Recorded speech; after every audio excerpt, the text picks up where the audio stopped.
Hello, Knights of the Roll Table, and welcome to this exciting one-shot episode. This takes place in between Season 5 and Season 6. We took a little time out, partly because Jen was busy having a baby, to record these special bonus episodes that are highly relevant to Season 6. It was a great time with some characters we haven't seen for a little while, and hope you enjoy.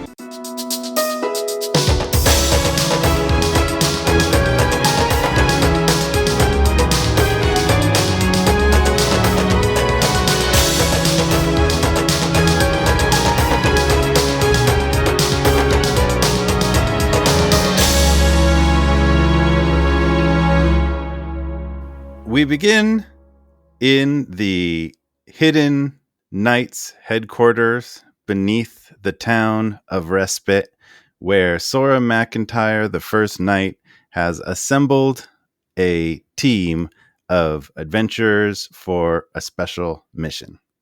Sora is there in a mission planning type room with a big table, has some maps on the wall and some magical type things that can be used for communication and stuff. And she has gathered 4 knights that we are familiar with: Gravely, the Ranger; XX Bloody Heart, the Rogue. Hey, everybody. A branch from the tallest tree in the forest, the Druid; and Tiburon, the Fighter, who have worked together previously, and they're all gathered around this table. And Sora says, "They've gathered together, the 4 of you, because you have experience working together in a covert and, shall we say, improvisational manner. And the mission that I have to send you on today will require both. We have information that a powerful object is being transported in the near future between 2 elite strongholds. And though this item will be very well guarded, this, we believe, will be our best opportunity to intercept it while it is in mid-transport.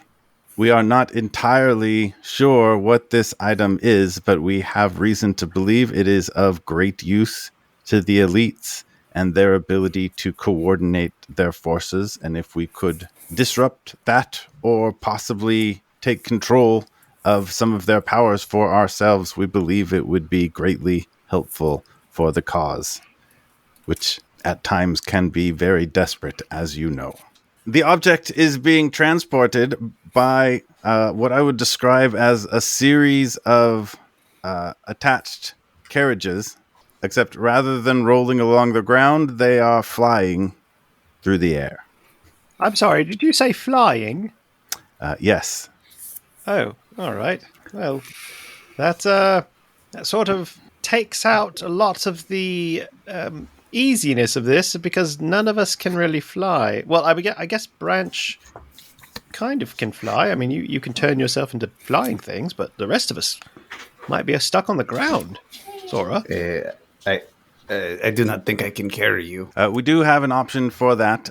You will be delivered to the flying wagon train, and she is essentially describing a train, but the trains aren't even normal, like trains on rails are not even common to the realms or something people know about. So the notion that this is a flying train that you're going to be intercepting is pretty far out there for what is typical, pretty advanced technology.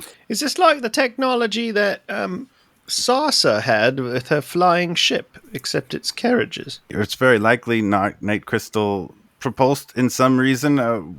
We have some intelligence that it may in some manner harness the power of air elementals. We're not sure. Whatever it is, your task will be to join it, and it is very well defended. So your entry point will be on the back of the vessel. On the back of the transport, the very back of the transport, is the only possible entry point, and it is guarded by 2 guards. One of them is a covert agent to our cause. Once you're able to intercept that agent, they should be able to let you in, and you can proceed from there. Sorry, are you saying that there's someone working for the elites that's undercover? Yes, a double agent for the knights. That's very dangerous. All right. There are many in the realms who are sympathetic to our cause, of course. And this individual has been very brave in the information they've been able to get to us. They had very little information of what is inside the carriages from there, which is where your improvisational nature will be necessary. Yes, and We don't know what this object is, but we know it's of high importance enough to get a floating carriage chain transporting from one group of elites to another, one important location to another. And it's something in this thing that we have to steal, or you want us to just like shut down the floating carriages? The floating carriages are merely the manner of transport. We want you to identify this object and, if at all possible, bring it back. But if you can just simply be limited to disrupting the ability of the elites to make use of this technology, that may be as much of a victory as you're able to claim. Oh, well, that's no problem. I mean, Branch has access to a dragon turtle, so you can just ask it to bite it out of the sky if we get it close to Popolona, right? I mean, that shouldn't be too hard. That would be one option. Good luck with that. Last time I talked to Dave, he said that he was His going name to is go Dave. on vacation. It is a hard name to pronounce, so Branch calls him Dave. Right. Okay. Well, I guess it also depends on if it's anywhere close to the island turtle. Now, you did mention getting to the vessel. We do have an option for that. You mentioned, actually, Captain Sarsa in the past. You will be transported there and dropped off by the pilot of the Crescent Squall 3. hey, We smash cut to the deck of the Crescent Squall 3 in mid-journey. You've all boarded the ship and you are heading out en route high up in the air above the clouds. And it is being piloted by Jarek Darkharbor. And Jarek is piloting it relatively competently. Like, it's hard to like hit stuff flying in a straight line through the air. But what's a little bit concerning is he like very frequently will see things like, hoist the mainsail. Yeah, I know how to do that. And then it'll happen. And I can definitely do that. Yeah, okay, so the southwest. Yeah, we can definitely do that. And he has this like ongoing like out loud commentary where he's talking himself through how to operate the airship. And assisting him is actually 3 familiars. So he has a cat familiar, a hawk familiar, and a turtle familiar that are kind of like going around the decks and flying around. Kind of like the hawk will like grab a rope and fly it to the top, and the turtle will like clamp down on it and pull it back. And they are kind of like helping him operate this vessel. And his commentary along the lines of like, oh yeah, I can totally do that, is not even necessarily prompted by one of you saying like, will we be able to get close enough to the vessel to... He's just talking to himself kind of like constantly in that stream. Tiburon, do you think that Mr. Darkharbor is...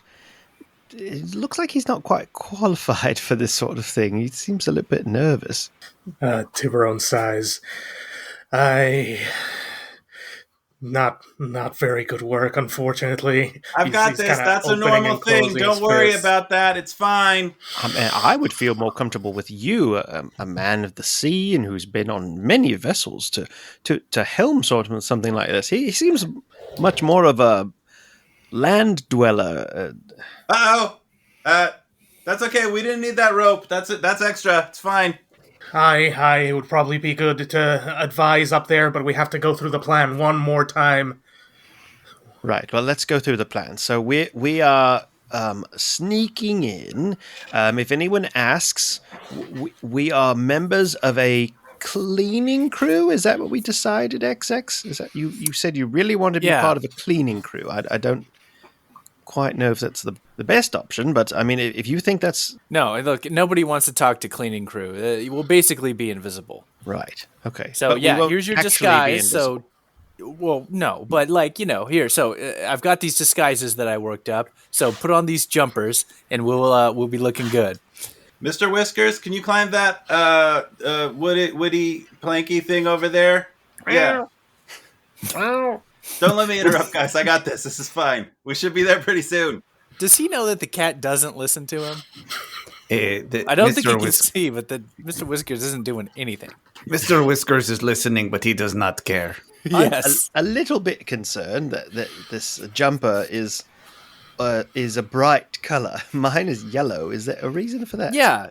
That's Is the it like color a of safety thing? It's to make it like, how animals, as a ranger, I know that a lot of animals, like if they have bright colors like a ladybug, you don't want to eat it because it is possibly poisonous. Yeah. Is it like that? Is it kind of saying like I deal in hazardous materials? Yeah, that's exactly the reason. Oh, all right. Well, that's definitely. good thinking, XX Bloody Hard. Absolutely. Oh, like a poison dart frog. Yes. Exactly. Yes.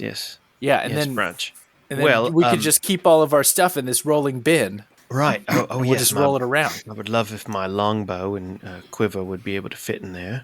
Yeah, let's put it in. So we use our trash can on wheels. We put all our stuff in it. Branch is going to put like a mop head on the end of his quarterstaff.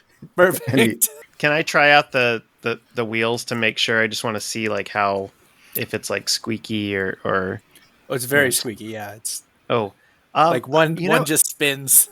Oh, that's the ground. I actually might have something for this. Hold on a second. And Gravely kind of kneels down a second, and he looks at the wheel, and he kind of mutters something to himself, and he puts his hands around the wheel, and you see this kind of warm amber glow, and you hear this kind of, and then the wheel sort of corrects itself. It sort of becomes more perpendicular and straightened. Try it now, XX. All right, move it back and forth, and it's completely silent. That wheel works great, but like that wheel working has like unbalanced another wheel on the other side, so now it's spinning. I can do it again. I can do it a few more times, and so I just continued to do mend. You do several rounds of mending until yes. the thing is I learned this functioning new beautifully. spell. I've been studying with Farah, the person in my relationship, my Oh yeah, girlfriend. Yeah. Oh, you have a name for it now. Did you say girlfriend? You have a girlfriend? Yeah, that girl back it's in the girl Giacca? from That's Giacca. great, Gravely. He definitely said it. Awesome. She's my partner, and She seemed nice. She's introduced me to following the ways of Arcana, and I've picked up a couple of things. I've become a junior cleric of Mistra, so I've learned a few things because I want to be able to support people when they get hurt, and I've become a junior cleric. Cool, man. Well, I'm glad that's working out for you. It's nice because we sometimes we'll meet once a week, and we have little gatherings, and people will bring food, and we talk about things and beliefs of magic. Empress Dominatrix, can you hold on to this for a minute? And the turtle like rolls up to the helm where Jarek is steering, and it like clamps onto it, so it's basically providing cruise control, so the thing will go straight. And Jarek like runs over to Gravy like, "Good job, man!" and gives you like a high five. It's kind of interesting. I'm trying to support her, and it's allowed me to get more in touch with my belief systems and whatnot. So yeah. I should probably go back to the helm. I'll be right back. I'm a little bit concerned about the direction that we're going in right now. No, I got this. It's fine. Sparrow Killer will be there. They named themselves, by the way, the familiar. So I didn't really have a. That's fine. Mr. Whiskers, Sparrow Killer. I would go back to the wheel. Yeah. I'll go. I'll go. Sorry. So anyway, I'm not a very good cleric, but. He like turns the helm, and the turtle like stays latched on, so it like raises up, and he has to like pull it off, set it down. The turtle, who's apparently named Empress Dominatrix, named by herself, he goes back to steering. I'm not a very good cleric, but I might be able to help a little bit with different spells. It is good that you can help with healing. Are you happy about my junior cleric status? I mean, I work quite with hard. Your life, with the girl and the Farah's job. Great. She's she knows a lot about magic, and she's been very supportive of me and helping me figure out things about when I have to do something for the Knights, she's allowing me time to do that. We know it's a dangerous time, and I'm sure all of us have had that situation. I mean, XX, you went away for almost a year. I mean, you haven't really talked about it that much. Not much to say. I was a coat rack. So a coat rack. Is that I think it's a code word. An analogy? A metaphor. A simile? A euphemism? No, I became a coat rack. On purpose? Tiburon, do you know what he's talking about? Is this like a human thing? I think he means a rack that holds coats as opposed to hats or books or other sort of things. Is that like a level of spy that like you have to graduate to?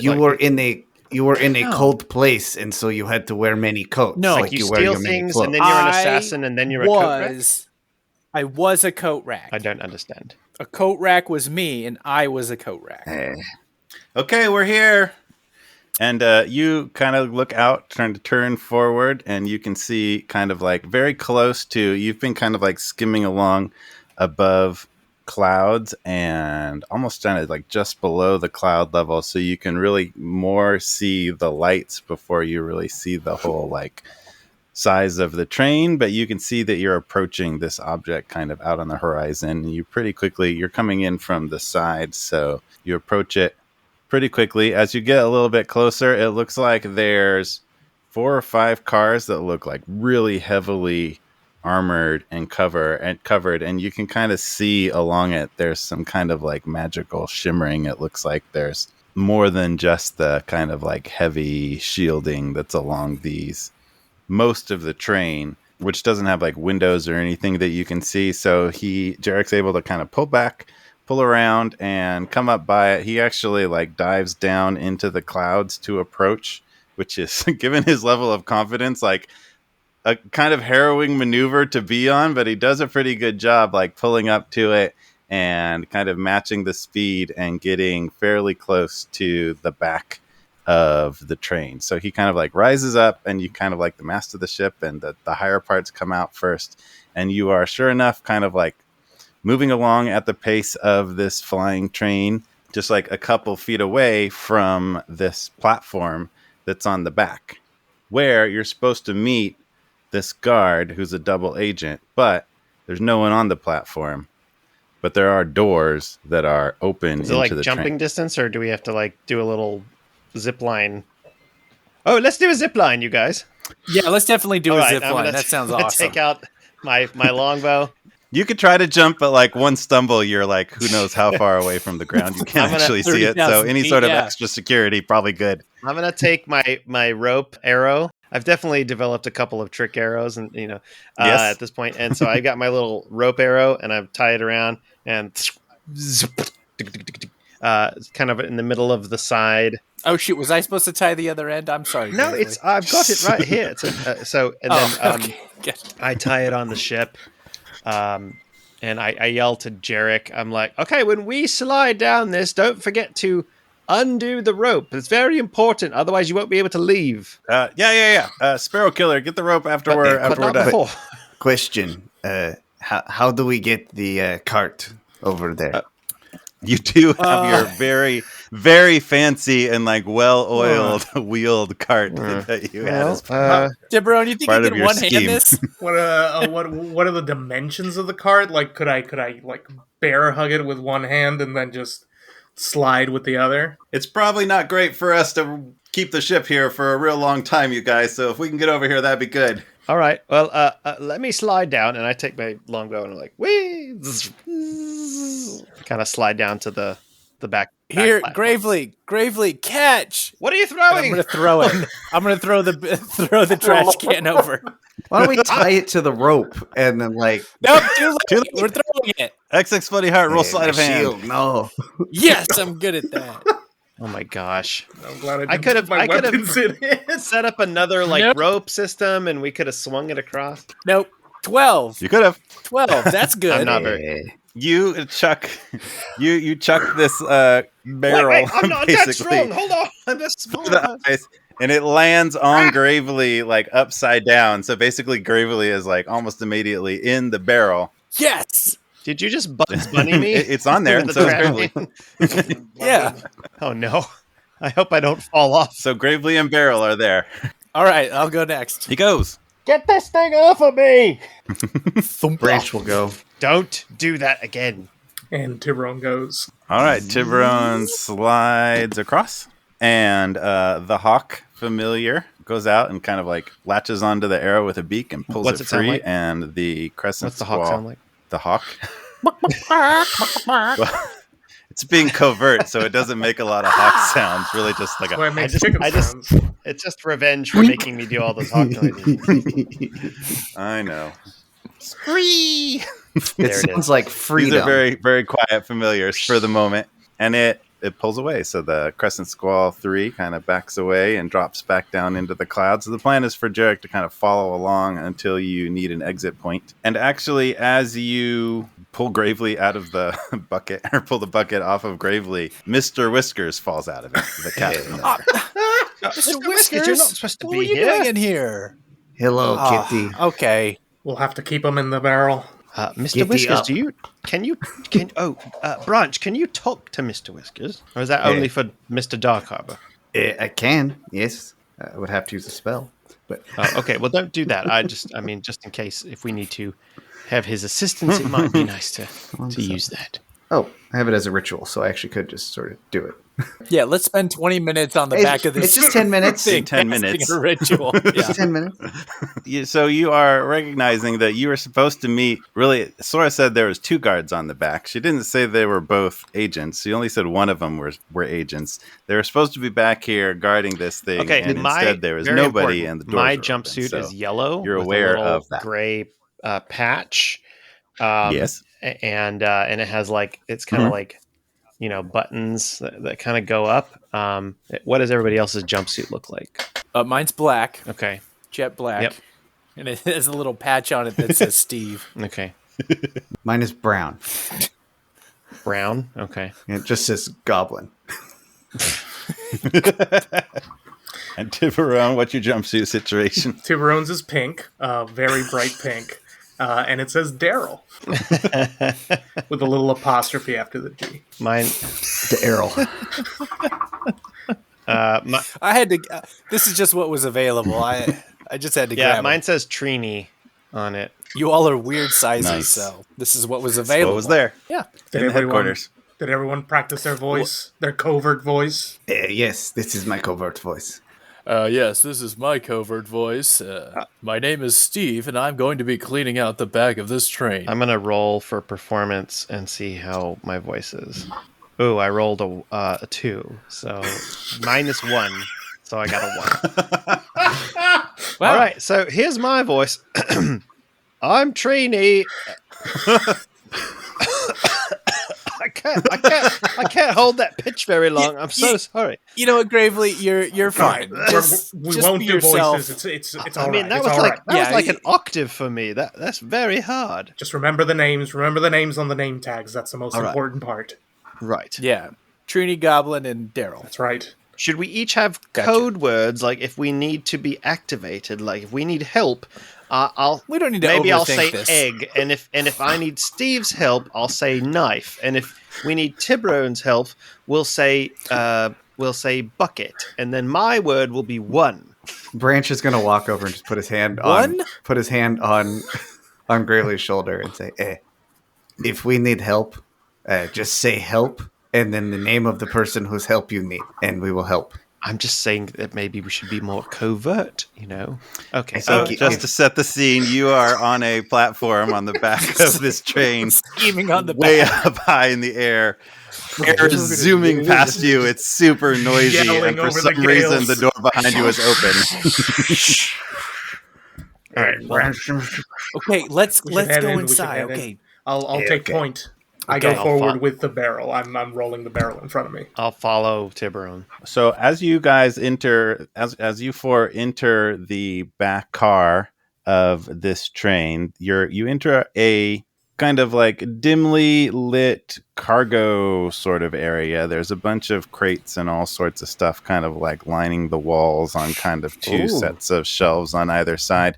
And then on the far end of this cart, which is probably like 25 feet down, you see two figures, and they are not facing you initially. You see the figure of a dwarf and the figure of a tiefling. And they are working on the door on the far side, which looks like a big kind of like metal barred door. They're working on getting through that. Everybody roll both stealth and perception. Oh, gosh. 11 stealth and a 7 perception. 18 stealth, 25 perception. 19 for stealth and 13 for perception. 21 stealth and 18 perception. Okay, so I would say that Branch, you notice going in and kind of like looking around besides those figures, which are going to take up most of your attention, but with a very high perception roll, you also notice that there's a crate to your left that is pretty big and that you can tell it's pretty fine detail that you're noticing. It's like a nail that has been recently pulled out. You can tell that this crate's been like recently opened and something's in there. But also, there's these two figures, which I don't think collectively you are stealthy enough for them to not necessarily notice. So if the dwarf and the tiefling want to respond to this maybe cleanup crew that just entered the back of a flying train that you are aware doesn't have anything back there other than a platform because you came from that direction. God, that's so mean that they make the cleanup crew wait on the platform. Ugh. Their outfits are horrible. Daryl, Goblin, Steve, Trainee, something tells me you guys aren't the normal cleanup crew. Yes, Super we are. perceptive. Egg. We're quite normal. The back of a carriage is usually the uncleanliest part of it, you know. That's what they say. It took us a long time to clean up the back door. I mean, there's a lot of filth on the back door, so we have to clean it up. Oh, okay. Well, don't let us keep you. Have a nice day. Bye. Everything fine going on up here. Dwarf, the dwarf that is like saying all that, you, as a person, recognize Gravely the Ranger, who is wearing a yellow jumpsuit with the name tag Trini. They do not recognize you because you are a dwarf. Hey, I recognize those guys. What? Yeah, but I don't think they recognize me because I'm a dwarf.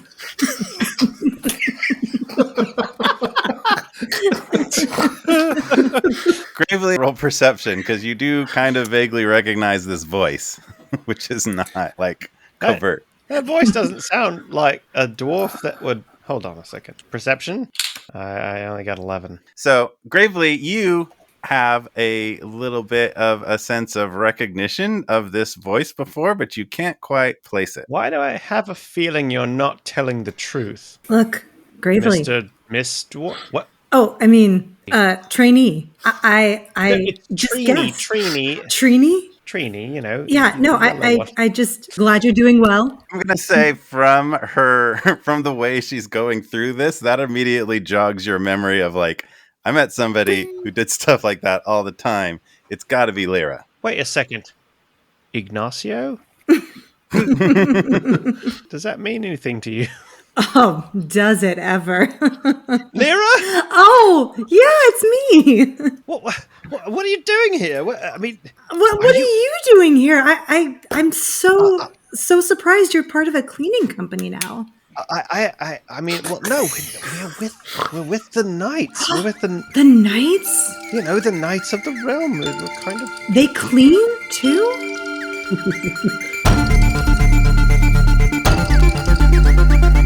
Hello, Knights of the Roll Table, and wow, you have just heard our special guest for this episode, which was a lot of fun to record with Jessica and Burtness, who was in all the way back in season 1, episodes like 5, 6, 7, and 8, I think, playing Lyra, which was a lot of fun, and we were so excited to be able to get her back, accompanied by Xander, who is played by her real-life partner, Alex. So they're a great pair. It was a lot of fun to record with them. As usual, thank you so much for all the art and much production by Chris, who you can follow his Patreon at Dungeon Heads, and Weston for our theme music and lots of background music. Follow him as Arcane Anthems all over social media and on Patreon. And thanks to Ripley Crespo, the new little baby, who we'll have her on the podcast as soon as we can. We'll probably hear her crying in the background at least once in season 6.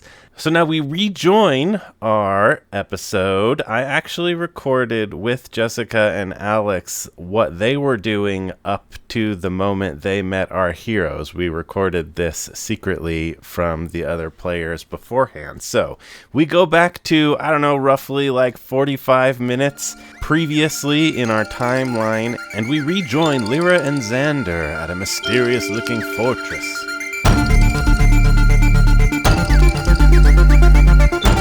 Lyra and Xander and Draki, the familiar, are approaching the fortress of the local ruler.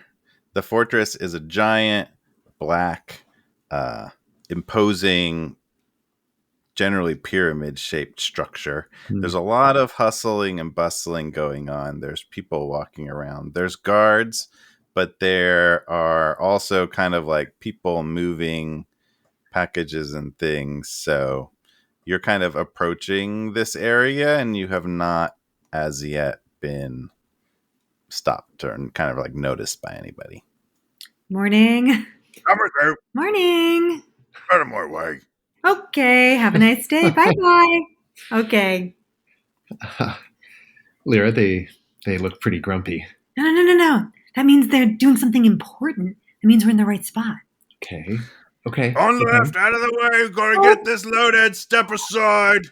Sorry, Yep, I'm dyslexic. excuse- I didn't know. Sorry. My right and my left. I always get those mixed up.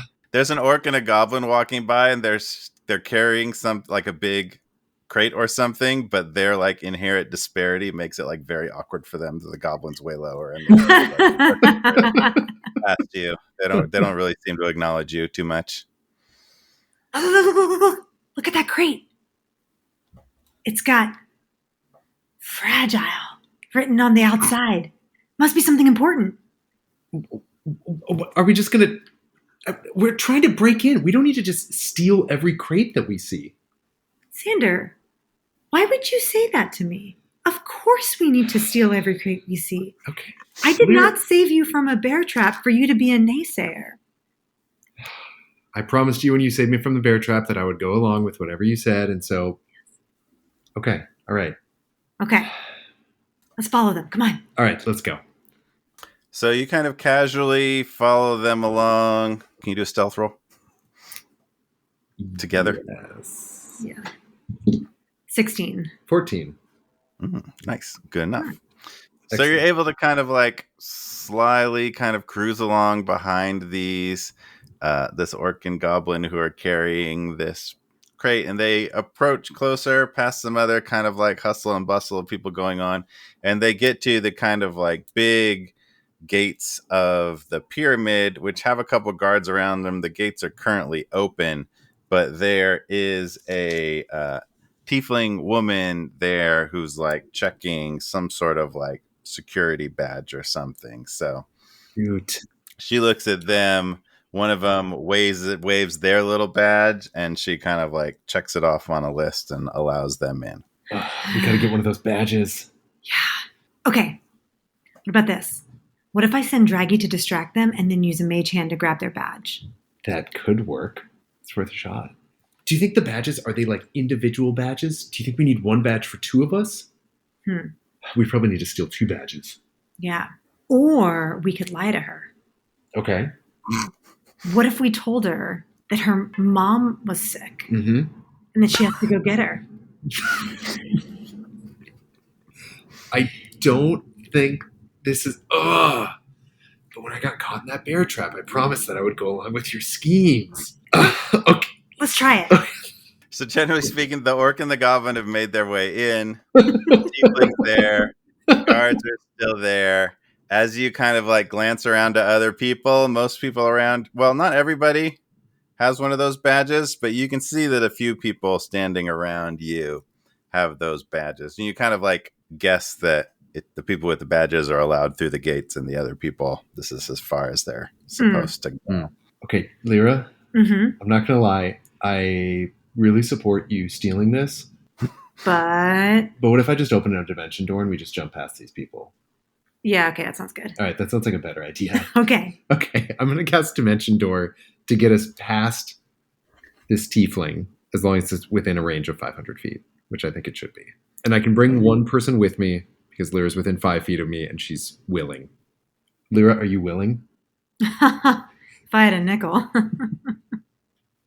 Yes. Excellent. So you haven't been in the fortress, but the gates are open. So you'd be able to, you think you'd be able to teleport yourself in, kind of like looking in through the gates. Yeah. There's kind of a big open area in there with a similar level of hustle and bustle with maybe a few more guards around. So you could get yourself in there. When you like apparate there in the middle of things, it might attract some It attention. could get awkward quickly. But you're pretty sure the spell would work. Mm-hmm. Let's do it. All right, Lyra, you have to hold on, and then you have to tell me that you're willing. Okay. It's how the spell works. Trust me, Lyra. Put your arm around me. Grab me closer. Okay. Wow, this is super close. Say the Sometimes words. I feel like I should have left you in that bear trap. Well, you didn't. So, Okay, I'm willing. okay, we dimension door. Whoop. All right. So you disappear from where you are. You pop up inside the gate. So where do you want to like aim for with this spell? Like what kinds of like areas are you wanting to drop yourself into specifically? You want to kind of be hidden, just kind of in the midst of things? So Generally someplace people aren't looking, or what do you want? What's your aim for? somewhere people aren't looking. And like if I'm looking through like a door-shaped hole, I'd want to go like in, but then maybe like kind of hugged up, not totally against the wall because I don't want to dimension door into it and take damage, but like kind of to the side. Not just going to shoot straight into the middle. How does that sound? Yeah, I agree. Cool. Yeah, just roll. Well, you, Xander, roll stealth again for your ability to pop up and not be 19. seen. Ooh.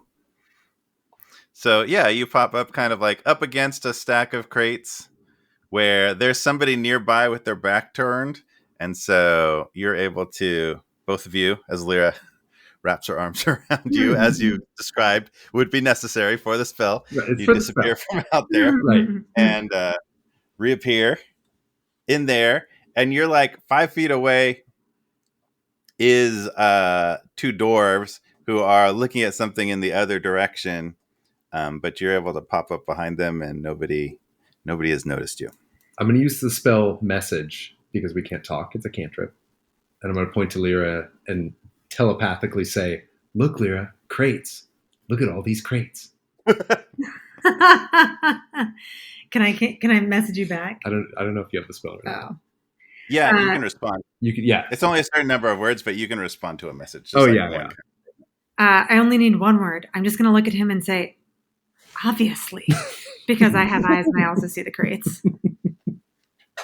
Okay, fair enough. Then I'm going to pat his beefy shoulder and say, well done. Good job. Also, you've been working out? Thanks, Lyra. I appreciate you noticing. Yeah, you look good. We should... Okay. Hey, Anyway, we gotta go. yeah, we gotta go. this We gotta is- go. Yeah. We gotta get the crate. At that point, I think you do part of that quietly, and then as you like get awkward about it, you forget the message part, and you say that part out loud, and the two dwarves are like, "All right, where'd you come from? Get back to work. You're not supposed to be here. Go do your job." And they kind of like point off towards farther down. This is kind of a long chamber as you get a chance to look around it. And they actually gesture off towards, it looks like, here's an interesting thing that I feel like trains aren't well established in the world, much less flying trains. So I don't know that you've necessarily seen a train. Okay. But they gesture off towards what is essentially a train, but you might only process it as like, wow, some like a bunch of kind of like high-tech wagons that are like connected to each other. It looks like they're on some sort of like rails. They're probably pointed at something that like indicates they'll be taking off that direction. Come on, let's pick up a crate and we'll keep it moving down there so they think we're doing our jobs. Okay, that's a good idea. Grab the like top crate that hopefully isn't that heavy, and we pick it up between the two of us. Okay. We look at the dwarves and say, "Chip, chip, cheerio." And because I can't help myself, as we're walking away, I turn to one of the dwarves and say, "Oh, by the way, they asked me to tell you, your mother's really sick. You have to go get her. So, good luck." What? Hilda Barrow? She's sick? Yes. She just ran a marathon last month. I don't think... What happened to her? She ate some bad weasel. She didn't cook it all the way. Roll You've got to deception. tell her. Give me deception for this totally needless deception attempt. 11. Oh, she seems so healthy. I gotta reach out to her. I'll use the message stones. I'll have to go. Can I? And she like hands her like notepad to the other dwarf and kind of like wanders off, muttering to herself, suddenly worried about her mother. And so that worked. Good job. So you're kind of like walking towards this train, carrying this trait between you.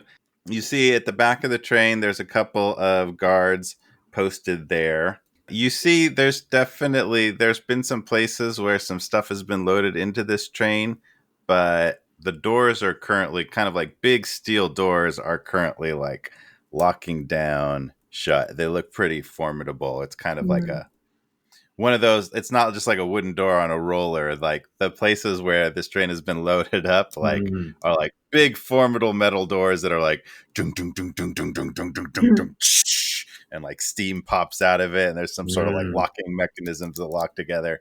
And once these doors come together, there's not like a visible door. It's just like solid. Yeah. And they're all closed now? There's no openings?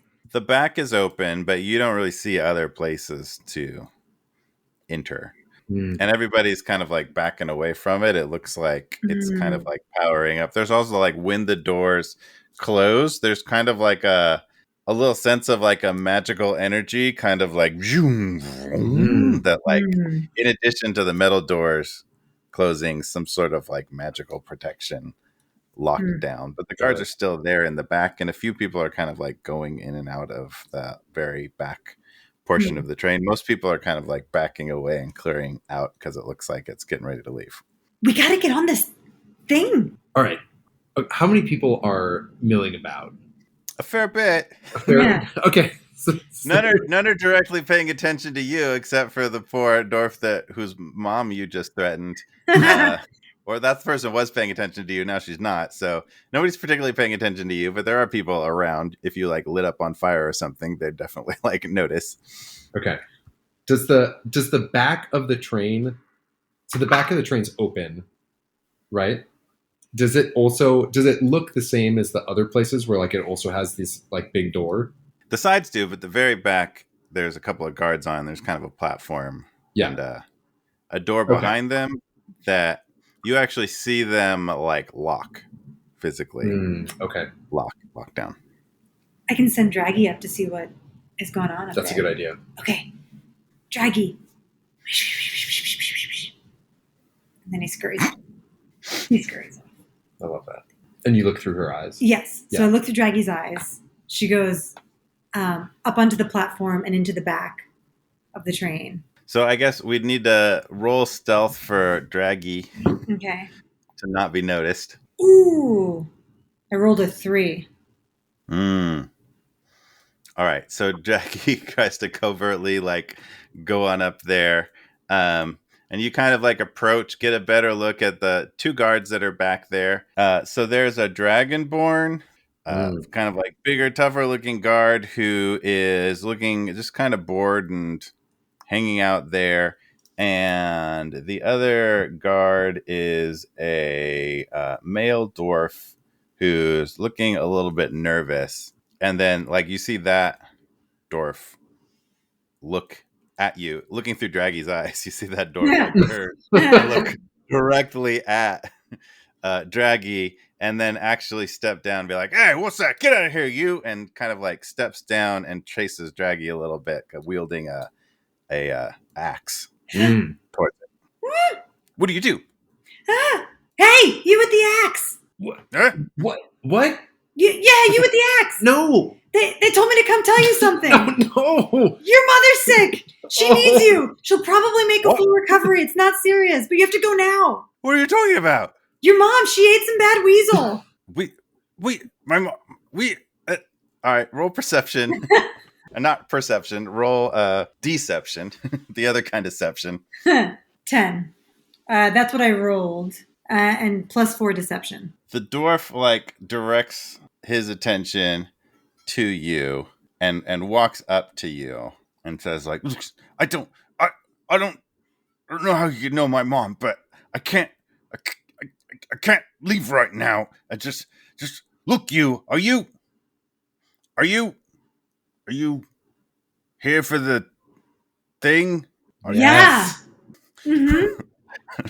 Definitely. Sure. Yes, we are. Thing, yeah. That's what I'm here for. I'm only here for that. We both actually came for it. Okay, now both of you roll deception again. Ooh. 1. Ooh. Plus my 4. Yeah. I Okay. rolled a 9 + 6, 15. Okay. The one's not going to be good for you. But no.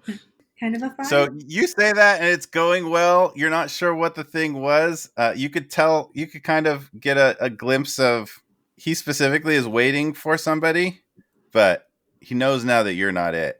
And he just kind of like gets wide-eyed and more nervous looking and starts to run away back to the train. But nobody's looking at you at the moment. Okay, so there's the 2 guys by the train, and there's still a bunch of people milling about, right? They're all kind of backing away from the train because it seems like it's about to take off. Okay. So none of them are particularly looking at you right now. He's definitely like interacted with you. The other guard is still on the back of the train, kind of looking towards you. Yeah. At this point, you're still kind of back there, hanging out near various crates. Okay. Draki's chilling somewhere, presumably, but he's kind of like making movements to go back to probably the other guard. Come on, Draggy. Okay, so I cast Major Image behind us, in between. So we're in between the people that are all milling about and the train. So it just looks like the train with 2 guards, the dwarf and the dragonborn, just doing repetitive stuff. So anybody who looks at it will just see the train, but we're going to go bop them on the head, and that's what I'm going to do. Cool. Can you roll maybe like, it's not hand oriented, but maybe like sleight of hand with advantage for your major image not attracting too much? Yeah. Really like slipping in this major image while nobody is looking, so nobody is like sees the blip basically. Yeah. 16. Nice. So the dwarf runs. You go running after the dwarf, and you are able to expertly like throw up this major image to kind of replicate this scene, except with the dwarf and the dragonborn doing regular guard things and not running away from you and noticing you, as the 2 of you essentially run into the major image, and now you're kind of like right on top of the dwarf as the dwarf comes and alerts the dragonborn, and they both turn to look at you. Xander, do something. They can't kick us off. Hey, dwarf, I got one thing to say to you. Sleep. And I'm going to cast sleep on them. Roll your sleep. It's like sleep dice. 5d8. 25 hit points of creatures fall asleep within 20 feet, starting with the creature with the lowest hit points. All right. So, surprisingly, the dragonborn falls asleep first. Oh. There you go. Yeah. You know what happens when you assume. And the dwarf, like, kind of like eyes flutters a little bit, but then like shakes it off and does not fall asleep. Ooh. So the dragonborn just like drops, is napping. Betty by it right there. The dwarf is like, "What are you trying to do? This is important. I don't have time for this. This is not how it's supposed to go." Lyra. Oh man, looks like your friend had some bad weasel. As this happens, as the dragonborn falls asleep and the dwarf says that, the train starts to move, starts to pull out. Is the train up on like? Are we like raised up above the tracks? The train is currently on tracks and starting to move. Would it be bad if the dwarf fell on the tracks? For himself, personally. It's the back of the train. Dwarf would be okay. Okay. Not going to get run over by the train unless it reverses. Yeah. Let's shove him. Okay. He'll be fine. He looks like a very sturdy fellow. Yeah. You shove him. You just want me to shove him onto the tracks? Yeah, just shove him. All right, I'll shove him. Okay. I walk over to the dwarf and I shove him. Roll for shove. Great. Like a strength roll or athletics or whatever at advantage because he's suddenly on a moving platform. Wasn't expecting that. 11. 11 with advantage, Xander. 11. Sorcerer. My strength is only 10. You're very weak. I'm a very weak man. So Xander, at Lyra's order, shoves him, and he definitely loses his balance, but he's right on the edge of the platform, and he hasn't quite gone. Lyra, it's your turn. What do you do? I'm going to shove him even harder. You roll for shoving. Athletics with advantage. 16. That'll be good enough. So, you give him the last boop. So he falls off the platform just as the train takes off. That on its own wouldn't be catastrophic. He just kind of drops down a couple of feet, and he would be able to jump up and attack you, except that the train has just started moving away. So he falls down off of the train onto the tracks and stands up. But by the time he stands up, you're already 10, 15 feet away with the train picking up speed, and it continues to pick up speed. And he looks and kind of doesn't know what to do. And just says if you see my mom, tell her I'll go see her. And this train zooms kind of out of the pyramid, is picking up speed rapidly, and you're at the back of it, so you can't really see where it's going, but you are very surprised when it lifts off of the tracks. It lifts up. It starts to levitate and leave the tracks and launch up into the sky. Whoa. Xander, what's happening? I think we're flying, Lyra. Oh my God. It's like a big draggy. Yeah. Wait, where's Draggy? Draggy!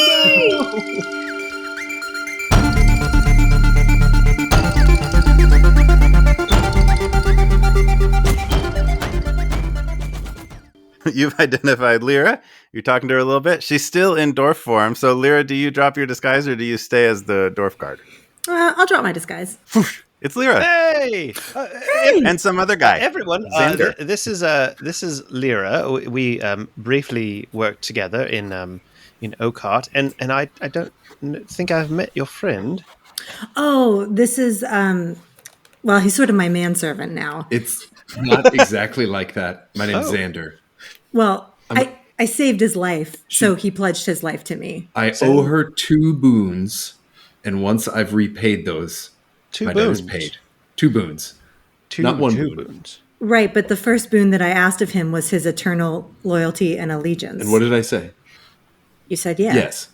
So yeah. So, all right. So Lyra's kind of like your patron. Are you a warlock?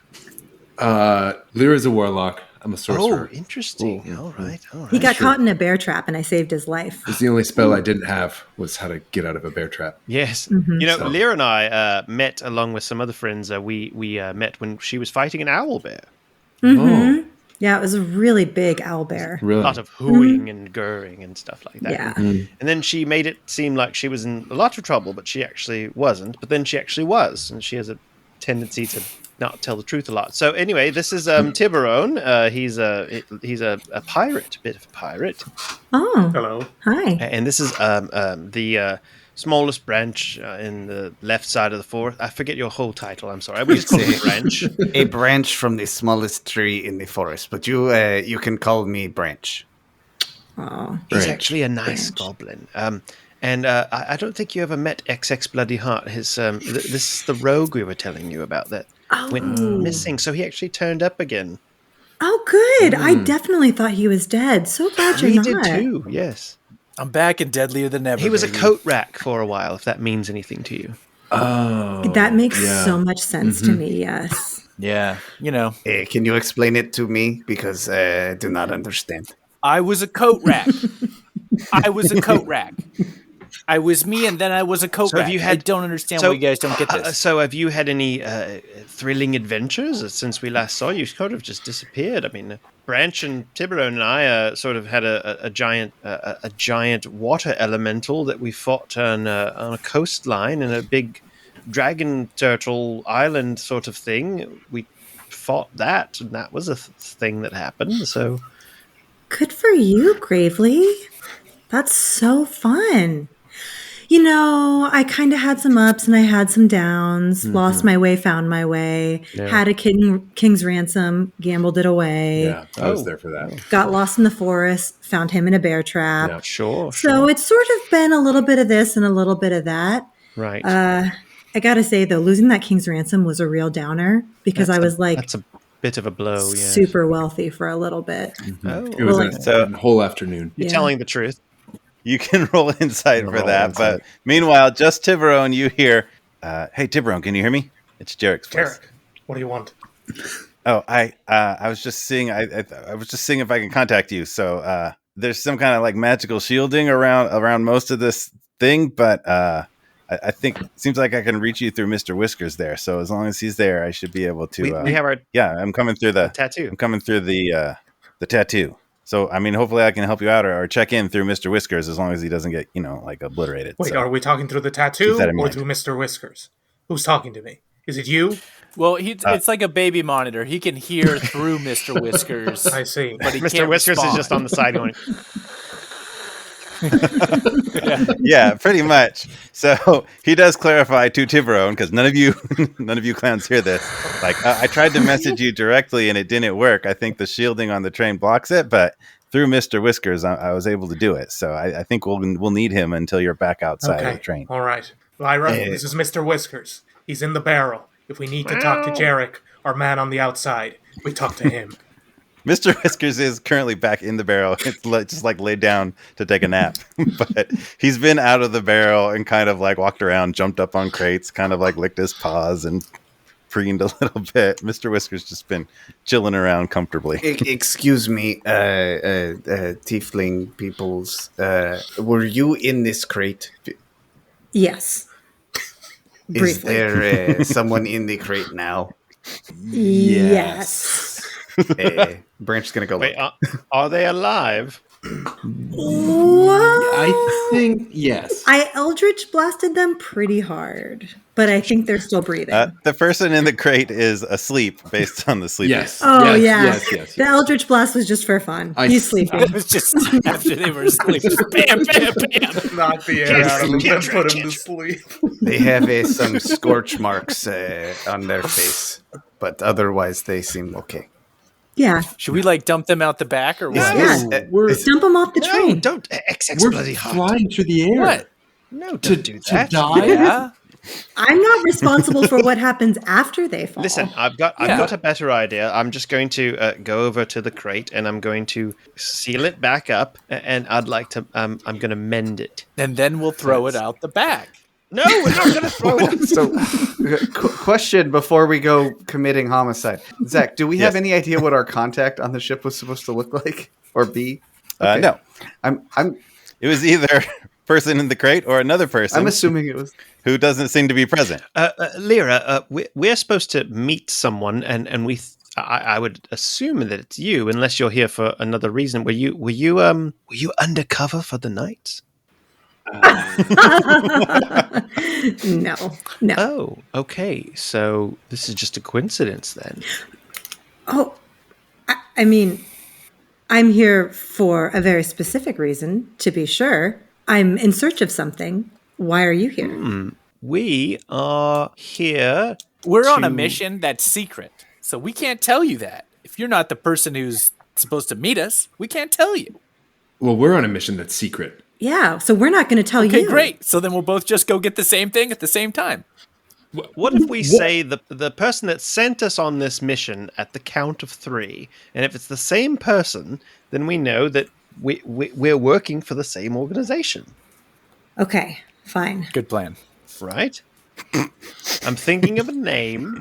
The name of a person. That We're gonna gave us say it the on mission. 3? We're going to say it Okay. on 1, 2, 3, and then say the name. Okay. Right? Okay, ready? Okay. 1, 1, 2, 3. 3. Zach, Your 6. mom. My mom? You don't. Lyra. You don't know that your mom didn't contact me. She could be very ill, and you're here wasting time on the train. Gravely, is Sora Go your check mom? on your mother. No. Oh, okay. Lyra is not our contact. Jarek messages Tiburon again, like, "Hey, Tiburon, are you guys making a lot of progress? Are you through yet? Oh yes, I we're don't know moving how long through very it- methodically. Yes, we're well past the second or third carriage at this point. Yep, making great progress. Oh, that's awesome to hear, because I don't know how long this train is going to be in the air before it gets to the other fortress. Okay, Right now, I'll let them know. I don't know where this contact is, but we need to keep going. Lyra, Hey, Gravely, I think you and Xander, the contact is in this crate. the one that I just sealed up. That is my guess. You've basically doomed him Pretty to likely. death now, Gravely. Get up! He's got plenty of space. He's not going to die. They're going to Well, find it's him. airtight. There was another one that we kicked out the back. Yeah. It was before we were airborne. Oh, Yeah, okay. I he's- think He's okay. he's fine. It was. He's fine. Yeah. He's probably okay. Look, you guys.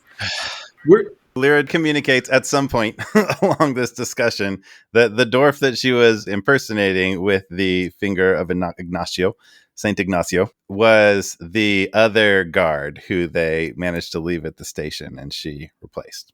So one of the guards not present, the other guard that was with that guard now in the crate sleeping, magically All right. sleeping. Well, Well, look, let's get you guys inducted into the Knights, and then we'll be good. XX. I don't. Let's just move forward. Okay. Maybe All they right. can help us out, and we might be looking for the same thing. So, we need to go forward a little bit. And we might be looking for the same thing. Perhaps we can help each other out, just like old times, and just like this new time, Xander, because we haven't worked with you yet. Lyra. But I like sorcerers. Can we trust them? We're on the heist of the century right now, okay? I don't want to split it 6 ways. I know. Neither do I. But Gravely and I have history. We don't want the item for ourselves. Well, we do. Well, that's fine. We just don't want it to fall into the wrong hands of these elites. Would you You're- consider Lyra's hands to be the wrong hands? Lyra's hands are very nice. Careful. Nimble, I mean, thin, What? no, I'm Pale. in a relationship. It's okay. delicate. Oh, good for you. Congratulations. What's her name? Thank you. Her name's Farah. She's Oh my goodness, she's a beautiful name. halfling. She's quite No. lovely, and she's I'm also sure she's a into. whole- She's a bit of a wizard. She's. Oh, The book She's type. taught me a few magical spells. Anyway, I think we need Yeah. to keep going. I can catch you Okay, up a okay. bit, but look, we're happy you're to not join evil, forces, and yes, we can join forces. but we want the item. It's ours. We'll What see if we offered you a king's ransom in exchange for the item, eh? I love King's Ransoms. This seems like a fair trade. Deal. Tiburon? All right, we're in. Tiburon? Great, fantastic. Gravely, don't worry about it. We'll find a king's ransom at some point. Don't worry about it. Okay, so here are your guys' Knights will pay for it. jumpsuits. Move. Here's your jumpsuits.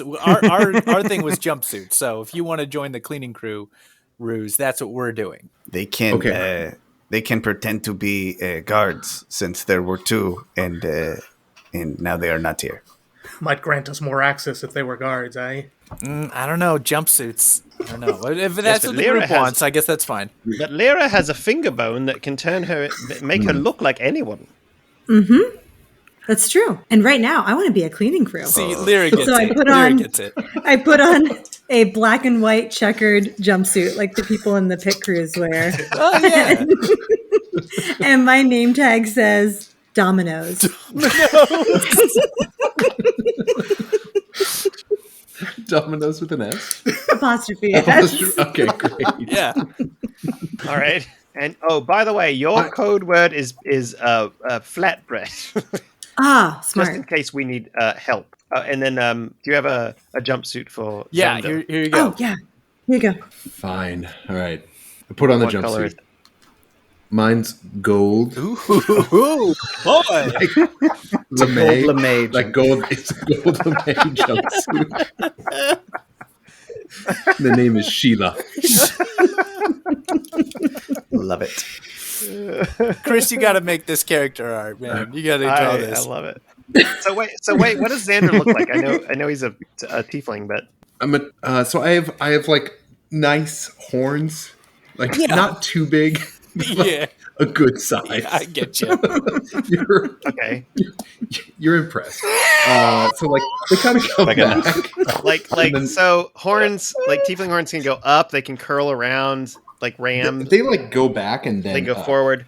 So they go back and up, like kind of wavy. Yeah. Ooh, Like a gazelle. gazelle. Yeah, kind of like a gazelle. Yeah. Gazelle horns. Okay. But I have like mostly normal-ish human features other than that, but I have a very like severe face. What color is he? Like a medium gray. Oh, okay.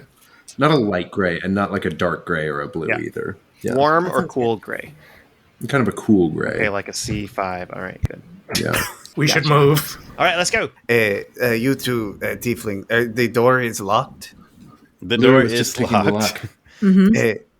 So what they've been looking at is it's a big metal door. It's round and it's sealed in the middle, but there's not really like a lock mechanism on the middle. It looks like there's 2 lock mechanisms on either side. They look like they have a keyhole. Each one has a keyhole, but they're like pretty far apart. They're like 10 have you feet seen apart. anything like this? Yeah, it's your typical double tumbler fallback system. So we're going to need 2 people to pick this at the same time and then synchronize the turn. It's pretty complex. Only 3 other lock pickers I know have done it, and I'm one of them. So why don't you guys step back, take a little coffee break, and I'll knock this out for us. I don't drink coffee. It gives me anxiety. Oh, go ahead. Sorry. No, that's fine. 25. To pick the Yeah, lock? baby.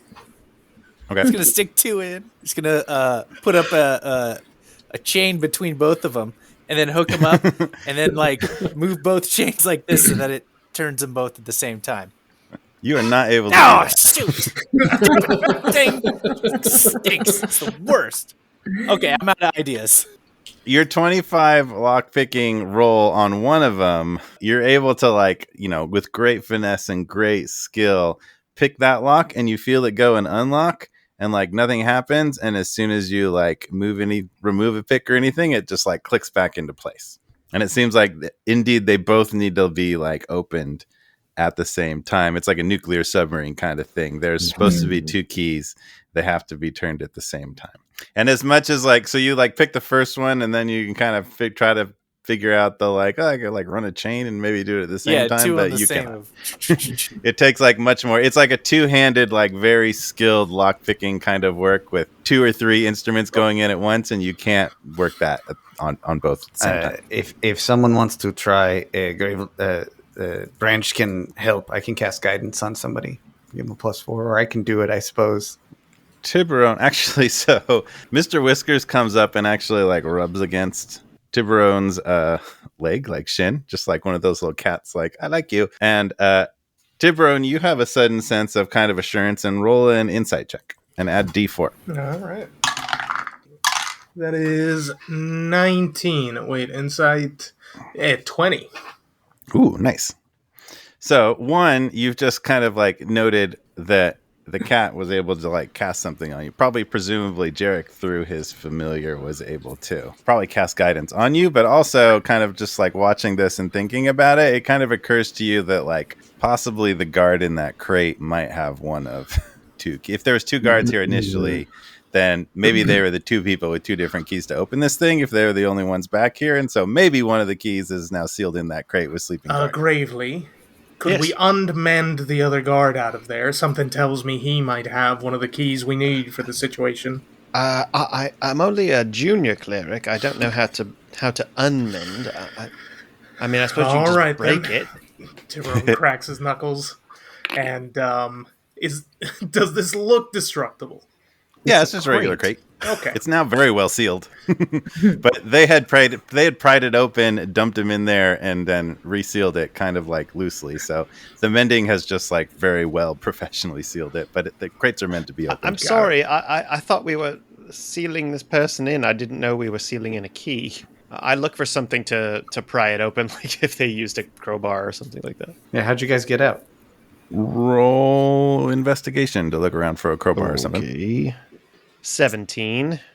You look all around, and yeah, you find a crowbar that's actually like been like set on a girder against the outside walls. It's just like a place where something could be set down. It's not like easily visible, but somebody had stuck it back there. I've got this metal bar. All right, everyone, stand back. I grab the crowbar and I just jam it in and go for it.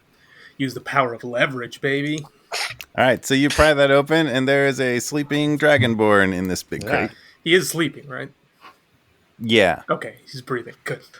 Yeah, and that would wake somebody from a regular sleep, but he's had the sleep spell cast on him. So for however long that lasts since Xander cast it on him, he would be magically sleeping, followed by potentially just regular sleeping. How long is sleep? Maybe not that long. Hold on a second. Let me look out the length of sleep, because he might just be at this point regular sleeping. Yeah.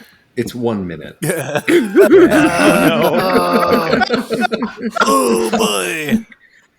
We could have been talking for more than 30 seconds. Yeah, exactly. wow. 2 rounds. 2 rounds of Definitely talking. more than 1 minute since this thing lives. So Tiverone, you like wedge in this thing. They told you like, oh, he's asleep. It's fine. And you like wedge your crowbar into this thing and like pry it open. And just as that happens, this dragonborn like leaps out at you and grabs you and tries to strangle you.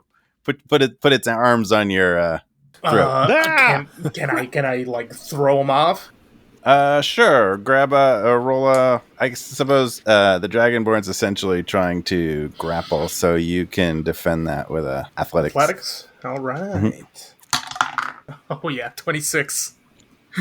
So the dragonborn leaps up, like, "How dare you! I'll get you for this!" and grabs onto you, but like doesn't have really good leverage from a laying position. Just getting freed from this crate doesn't have great leverage to like do a full like wrestling move. So like gets hands on you, and you're able to react quick enough to like step away and also kind of like grab onto the person and use their kind of momentum to kind of haul him out of there and onto the ground. Yeah, you ain't sleeping no more. Hold him down. Get back! I'll report you. You're gonna. Where? Are we in the air? Did you kill Gary? Yeah, we killed Gary, and you're next. If you don't keep it, I don't know if we named the dwarf before. I don't think so. Where's my partner? Did you kill him? he's dead, and you're next. So hush it up. I'll die for the cause. Really? Please don't. I mean, it's really not. I mean, what can these people be paying you that's worth dying for? Look, they're just regular pay, but we're making the world a better place, a cleaner place, a more organized place where the right people can have power over the wrong people. The right people? Like, did they say all dragonborn or something like that? Well, just us, the ones that work here. And you're, and what's the name of the person that you're following? The elite. You don't need to know that. Tell us. You're one of them. Throw him out. No, wait. Hold on. I'm gonna walk up. I'm gonna get closer to him. You tell us, or you're gonna take a quick flight off of this floating carriage. I'd like to intimidate. All right, roll intimidation. -1. Yeah, this guy's dead. 4. He's like looking down at you. He's on the ground being thrown down to the ground for Tiburon, and so he's in like a seating position and gravely walks up to him and like is basically eye to eye with the dragonborn that's sitting, trying to intimidate, but he's just like, kind of like he stands up and he's like a good more than twice your height. Stand up. Don't stand up. Okay, you're standing up. I'm not talking, and I'm not helping you, and I'm not doing anything. I look at Branch and I say, Branch? Like we were Hearst. Branch will turn into a giant octopus. There it is. Jeez. I'm gonna grab him. How All big right. is this room? Roll grapple with giant octopus stats. Yay! I imagine, giant octopuses kind of conform into their space, but like, yeah, a lot of this relatively narrow rail car is now filled with octopus. That's a nat 20. Yeah! Octopus. Octopus. Devoted Dragonborn is now extremely grappled by an octopus and very surprised by that course of events. I'm gonna dangle him over the edge. I'm going to ask again. What is the name of the person you're working for? Roll intimidation with advantage because of octopus. Ooh, that's not bad. 17. So the Dragonborn is being dangled over the back of this thing by octopus tentacles, and is feeling very intimidated by both Gravely and Giant Octopus and the situation. And the Dragonborn is struggling and trying to get free and just like coming nowhere close to it. And instead bites down on one of the octopus tentacles and digs its claws into another octopus tentacle, which gets him loose enough to fall. No, wait! Never tell! Oh, and just like through the clouds disappears. Did he have the key? Yes, he had the key. I should have What made I was him gonna go. say before you did that is that Branch was gonna take his like 3 of his tentacles and start to search him for the Probably key. should have done that. I was going to, and then you said stuff. Let's say probably should have stayed task oriented, huh? Wow. Oh, This sorry. doesn't feel good. Sorry, Branch. I know you were trying to do your best, and that was a great 1-2 that we had there. I mean, I liked being able to grab him. I mean, you did a great job. Yeah, it was a good mission. Jarek, why don't you come pick us up? Steve, we can't give up yet. It's just a door. Wait a minute. A door? And Tiburon looks at the crowbar he's still holding in his hand. Why didn't I think of it earlier? Can I just jam the crowbar and open the door that way? Oh, obviously. Sure, make a strength check to use the crowbar. Maybe the Athletics. octopus can help out. Please don't help. Ooh, 23. Ooh. So, yeah, you wedge the crowbar in there and give it like a really, really good jar crack. And it moves a little bit. It moves as much as you can move the crowbar in there because you know you're like really, you've got good angle, you're strong, and any normal door should break under this, but you're really only able to move it as much as you can move the crowbar. And then as soon as you let up, it like slams back into place. But just looking at the thing in general, so you've established it's got these 2 locks. Having the keys, one or both, would have been easier, but now neither one seemed to be aboard this train. But if XX Bloody Heart could lockpick one side at the exact same time somebody else could open the other side, then it would probably open. Can you lockpick the other side so they're both lockpicked and we just hold it and then we turn at the same time? I mean, I guess we'll try it. That's what we got to do. Lyra, Wait, weren't you Lyra, aren't you professionally trained? Aren't you a bit of a thief as well? I mean, Oh, yes, I'm super good at lockpicking. I'm over here doing both. I'm putting a chain up between you both. You're not going to jump in and help here? I wanted to see more octopus. Okay, you get that one and tell me when you're ready. Okay. I'm ready. Okay. Ready? 3, 2, 1, Wait. go. So Mr. Whiskers brushes up against XX Bloody Heart and casts Guidance. If anybody else that knows Guidance would like to also... I know Guidance as a level 1 cleric, so I will cast Guidance on So XX. yeah, so you note that like the cat is casting Guidance on people, and you're like, I can do that. Do you want to cast on Lyra? Wait, who's Mr. Whiskers casting on? Mr. Whiskers casts XX? on XX. Yeah, I'll touch Lyra's boot. May I touch your boot? I thought you'd never ask. Yes. You All may. right. Makes me okay. Gravely has lots of feelings right now.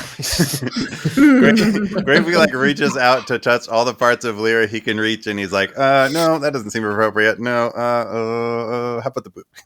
All right, both of you have Guidance if you want to make a lock picking roll, which is dexterity plus proficiency plus D4. Can I roll again? No, you can. 25 for me. Give us I what you rolled have. Well, I rolled a 1, Oh. Wait, but plus what? but plus, what do I add? So you get like a 9. A 9. That's with the D4. I can turn into a gas and slip through the Oh. keyhole. That sounds useful. Would that be easier? Let's try opening it and Okay. see what happens. Plus Let's see what happens. D4. So 9 plus D4. What was your D4? Oh, 2. So 11.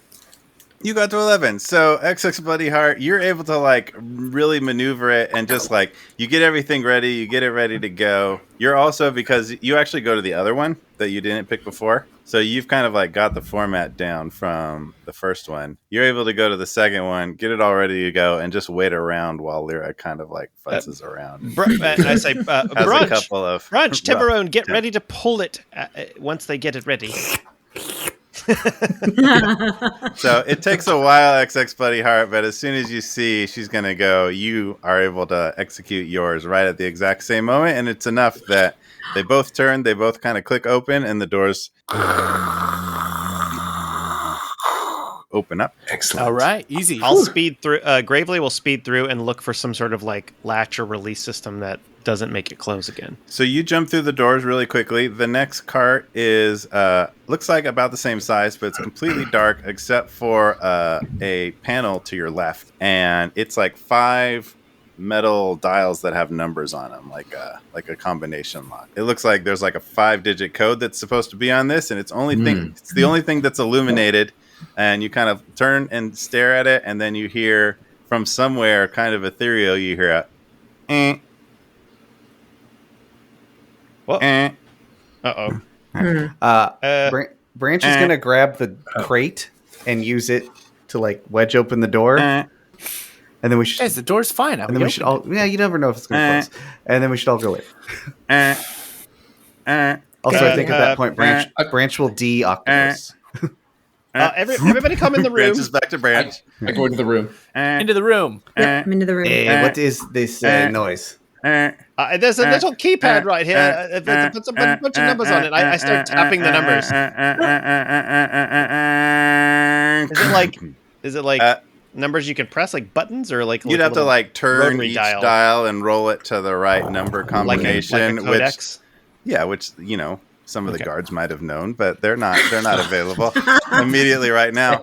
So what happens every turn? What happens as these as the beeping kind of like speeds up into a solid tone is the doors behind you slowly close, but also this whole chamber lights up with beams of light, and it looks like there's a couple of different colors, maybe 5 or 6 colors, and some of them are solid. They're at all sorts of different angles, but some of them are like turning on and off, and a few of them are actually moving along. And so you can see from the light of these different colored beams that there's another door on the other side, but you are on this side, and all of these beams are between you and So Right. the door closes? Because I put that big old crate there to try to stop the door from closing.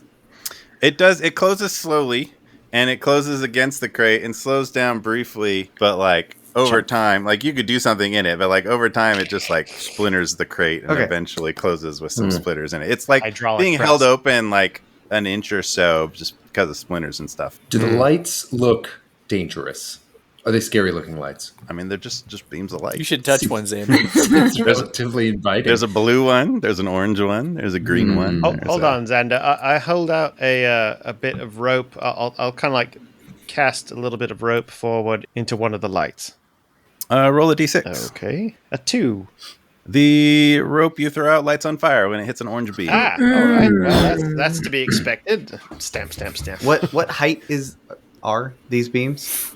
They're like all over. There's not a clear path. They're very much, like thief movie, like red infrared. We would need beams, to we would need to do the entrapment, Catherine Zeta-Jones like thing to get around them. But you said that they were moving, right? Like they're kind of like a few of them are moving, so it's not just crawling. I mean, they're not invisible. First of all, you can see them, but a few of them are moving along. And a few of them are just kind of like turning on and off. But you do feel like with like really good dexterity.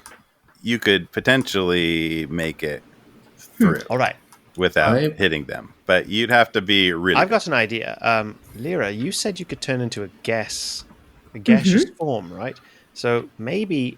Is there something on the other side that looks like it might turn it off? Like a switch or something? Do I see anything? You don't see anything on the other side, only this panel, which seems logically to be the key to turning, but it could not be that having these activate at least in the first place. It's potentially that you couldn't even shut it down now that they're on. Seems like we should all just go for it. We've got to get past this. So we've got one person that if you can turn into a gas, is that like something you can go through and then switch back, or is it like a permanent thing? I can transform a willing creature, including everything they're carrying, into a misty cloud and How flying long? speed of 10 feet. And it lasts through concentration. So yeah, if you stop concentrating, you'll stop being a gas. So you can, yeah. Yeah, so then I can come back to me. So that's a spell, so you could actually cast that on anybody. Yeah. But you only And have also two I have- spells per day. But I only get 2 spells per day. But I also have a little dragon named Draggy, my familiar. We haven't talked about him yet. Oh, we also have a cat. Yes, Oh. and a cat. Do the cat and Draggy like each other? Oh, Unlikely, I think. unlikely. Mr. Whiskers has you realize now, Mr. Whiskers is a black cat, so blends in very well with the shadows and stuff. You realize Mr. Whiskers is indeed in the room, and as Lyra references it, Draggy, you said? Draggy. So Draggy's been just kind of hanging out against Lyra, up in her hair or something, and Draggy kind of comes out, and the cat immediately sees Draggy and is like, and they kind of chase, run around. Draggy kind of reacts to it. Branch. Oh, Branch is an octopus. No, I'm not. I changed back. Oh, okay. Branch. Animals fighting. Mr. Draggy flies out and pretty easily maneuvers in between a couple of the beams. And then Mr. Whiskers kind of looks at it and is a little bit hesitant about the beams. Mr. Whiskers, can you go through? Can you, Lyra? Can you talk to your dragon and see if maybe she can look around, or he? I don't want to assume. Sure. Yeah. If the dragon can look around on the other side and see anything.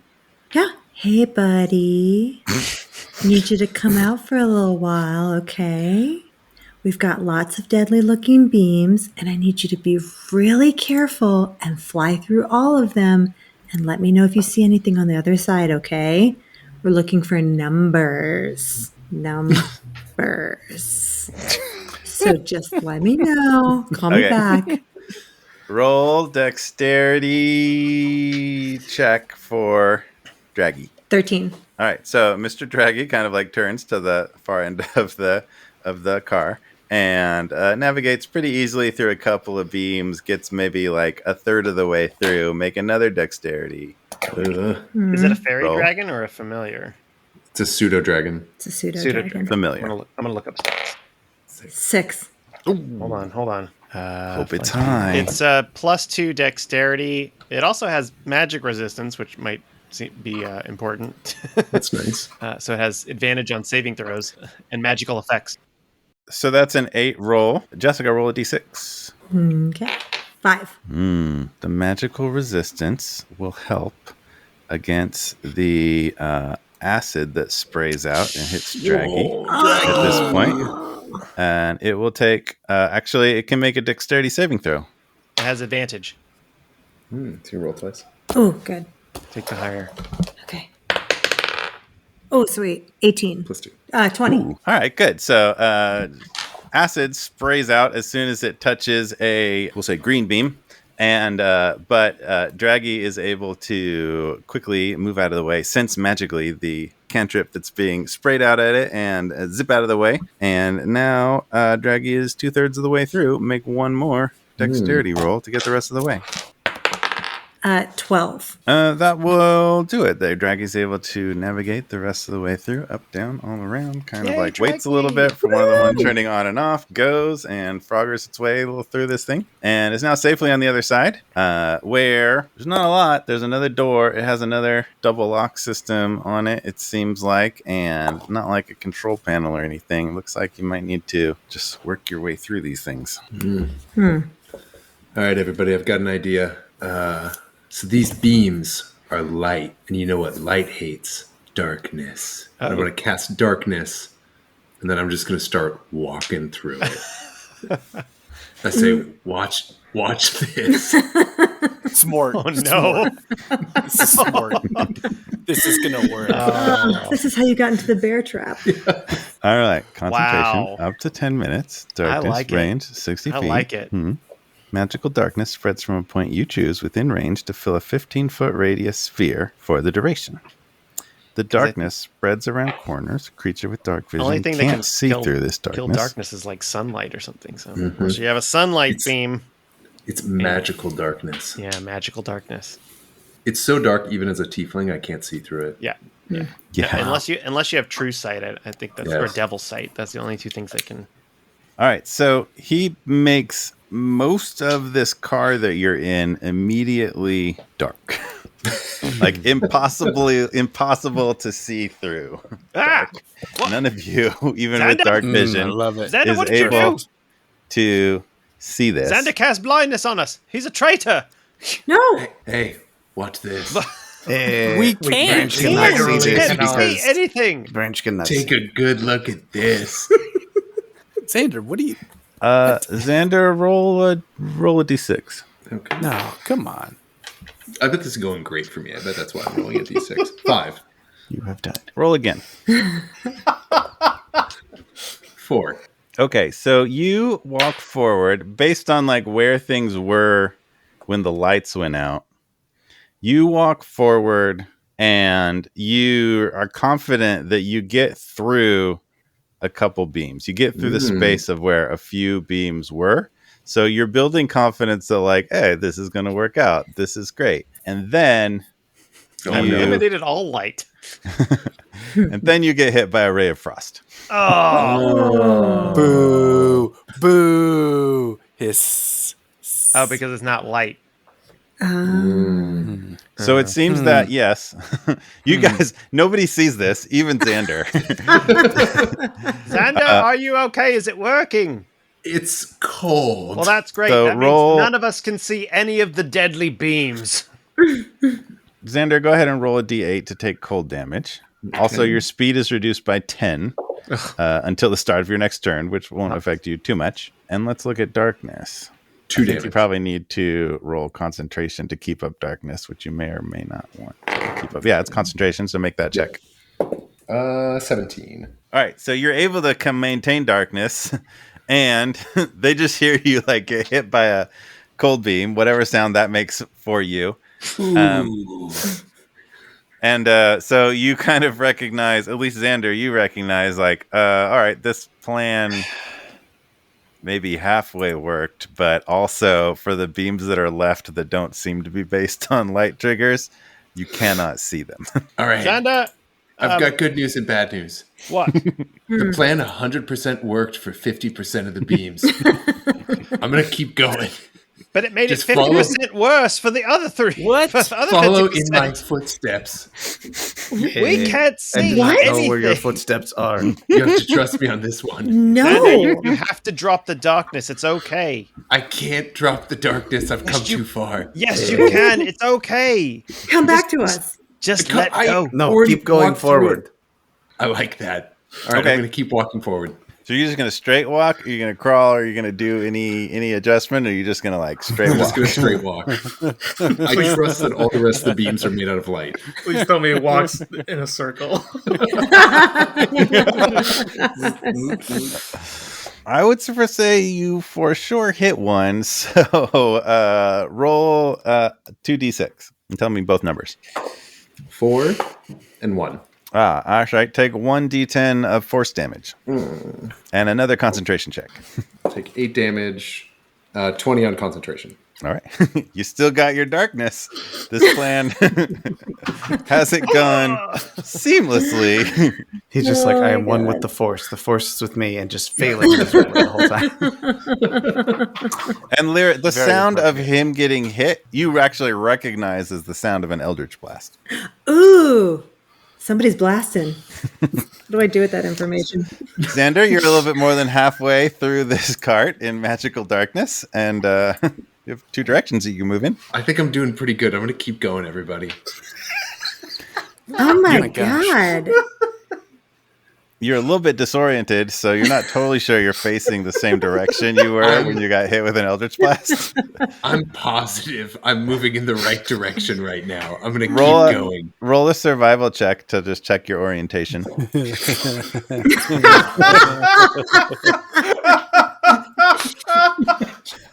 Natural 1. No. Oh, goodbye, friend. Oh. 3 total. Xander, you walk forward and you seamlessly make it through the rest of the way without being hit. And you're kind of like feeling your way in front of you, and you feel a person Hey. Oh, damn it. Yes, you realize, you're back where you started. Oh, Xander. Please stop touching Branch's face. All right, I turned the lights back on. I'm sorry, Branch. Did you I say love you that dropped you the tried. darkness? Or Yeah, I you're dropped the still keeping darkness. I turned the lights All right. back on. All right. Well, there you are. You've learned some things. We all have grown. We've So all- about we've all half of learned. these are like actual light beams that might be able to be adjusted in some way, and half of them are more the actual beam of various cantrips that some of you are familiar Are with. they coming from a specific area? Like, are there like 6 trigger release valves or something like that, like along the side of the wall, or are they coming from like unknown sources? Or It's not just 6 beams. There's 6 types you can kind of Oh, see so there's, looking, like, but there's a more lot. beams than that, and some of them are Okay. diagonal, some of them are top to bottom. Like, okay, so the closest beam to us, is it coming from somewhere? Like, is it obvious where its point of origin is? Yeah, you can see that it both comes out of and like goes into a spot. XX, see if you can disarm that. No problem. I'm going to try and disarm it. I'm gonna get out my tools, my thieves' tools. while he's All doing that, I'm going to cast guidance on myself, and I'm going to try to dexterity through it. Okay, roll probably acrobatics. All And Jeff, roll for your thieves' tools to try to disarm one of them. 21.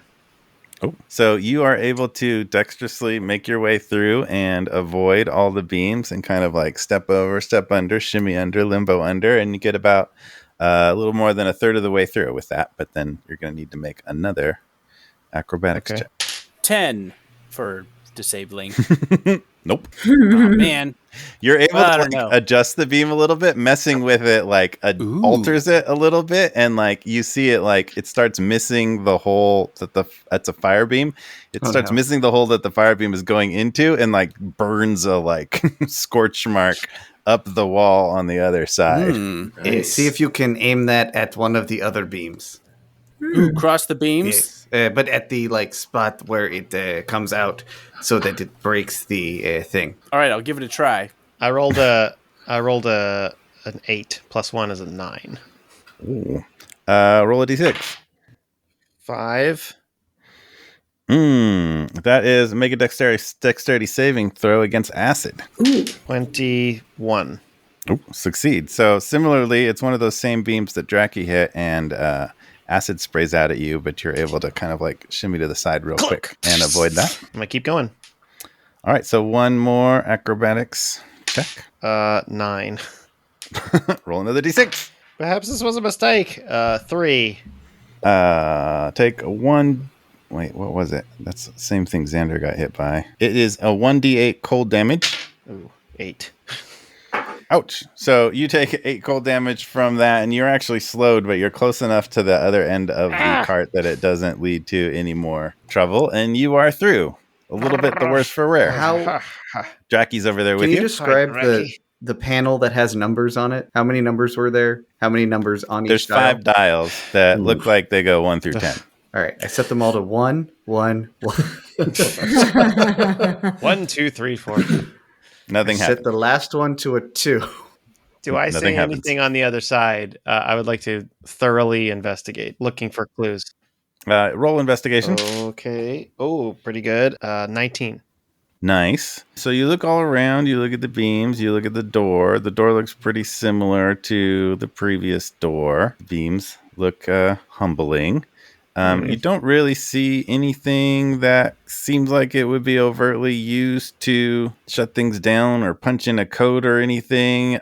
You do kind of notice like either wall on the side of you is just like, it just looks like slightly different, like a little bit cleaner than the other wall, a little bit like more polished, but it doesn't really signal you give you any ideas about how that could be used to get people through this current situation.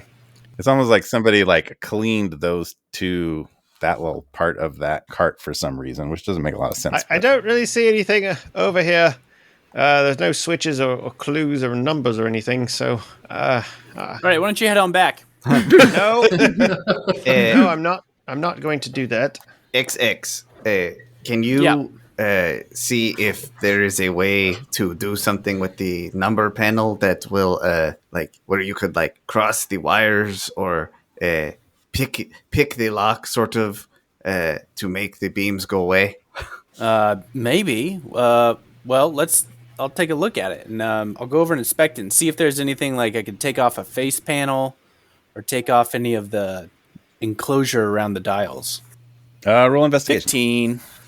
15. So yeah, taking a good look at it. There's not like a release or anything. You could probably like pry it off the wall and drag it out of there. If it was trapped, that would be not good. If it was, that might break it. You don't see that it's a lot more intense than these kind of like 5 metal dials and probably something kind of like magical that's rigged to all of the kind of cantrips that you kind of like recognize. Like each of these beams are triggering a type of cantrip that some people know. And so the connection between those and this dial is probably some sort of like magical configuration as opposed to completely mechanical. I'm going to spin one of them and see if change it to a different number. You do. No All effect. What if we use 5 mage hands and just have all the hands go like Just have them like spin real fast. spin them?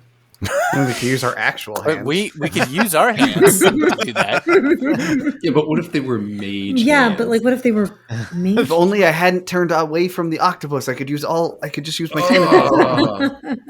What about is in your fancy secret order? Do you guys know anything about numbers? Can you ask your friend somehow? What does your cat know? Oh, that's a good question. Actually, we might be able to do one better than that. Who would I know back at old HQ that might be able to help What about with a cipher? What about the gnome Bartleby? Bartleby? Oh yeah, I guess we can reach out to Bartleby. I mean, he's a bit of a tinkerer. It's worth a shot. Just send him a picture on your phone. All right, hold on a sec, and I'm gonna cast sending on my tattoo. I can do this once a day for somebody that I know about, and I will send to Bartleby, and I will say, Bartleby, it's Gravely, the knight. Hello. Bartleby's a real good voice. I don't want to play Bartleby. I think you have to speak to you. We are in a room at this point. We are on a mission. I've only got 25 words. Right? Hello, it's Bartleby. It's Gravely. We are in a room. There is a 5 number lock. Disable? Possible? Please help. Love. Actually, trying to send that, you run into the same problem that Jarek was encountering, which is it doesn't seem to get out of the train. I'm not getting anything. It's almost like it's blocking the spell. That's You could ask Jarek. Maybe Jarek is good with numbers. No, he is not. I think we may need to just risk it and go. I can cast guidance to help, and the kitty can cast guidance, and unfortunately, Mr. Whiskers, you look around for Mr. Whiskers, and Mr. Whiskers, you realize is actually on the other side with Gravely. Right. Like rubs up against Gravely. Hello. Hi. All right, who wants to go? Who wants to go first? But while he's doing that, Zach, I just want to try one more thing. We know that there's different like points where all these things are coming out. I'm going to point at one of them that I see that's doing like a red beam, which we've identified as fire. Right. And I'm going to point at it, cast True Strike, which is a cantrip, which I'm able to get brief insight into its defenses. So I'm hoping that it's like ice, fire, and then I'm going to pull out an arrow and then shoot it with my elemental arrows, an ice arrow, at the fire laser. Roll an attack. Oh, wait, I have to say something. I have to say, chill out. And all right, it's a 17 to hit. So you fire an ice arrow at the like outlet of this fire thing, and it hits dead on, and kind of turns to ice, kind of coats the whole area with ice, and kind of like coats the wall with basically an ice cube, and it is momentarily stopped. You can kind of see that the fire is still like rolling and melting its way through the ice, but like that beam, at least for a short amount of time, ends up being blocked. Ooh, can you do that to the ones by us, and then we will all go, and then you do it to the next ones, and then we'll all go, and then do it to the next one? I'll try. On the one that's closest to them on the other side, which one is it? I'm just going to do the ones on the very bottom. The very first one is another fire. I'll do the same thing. Chill out. And it blocks. You have pretty good aim, so I think you're able to hit As soon those. as it freezes, I go. Yep. Next one. What color is it? So Branch, make a acrobatics check with advantage for going on through the first third. The next one that you see is yellow. 21. Oh. Branch is able to zip through with the aid of kind of like taking advantage of the open space. You're able to get through about a third of the All way right, through. I'll do a flame arrow. Flame on. 26 to hit. You hit it and fire strikes that one, and you hear like an electrical crackling, but it doesn't turn off. Right.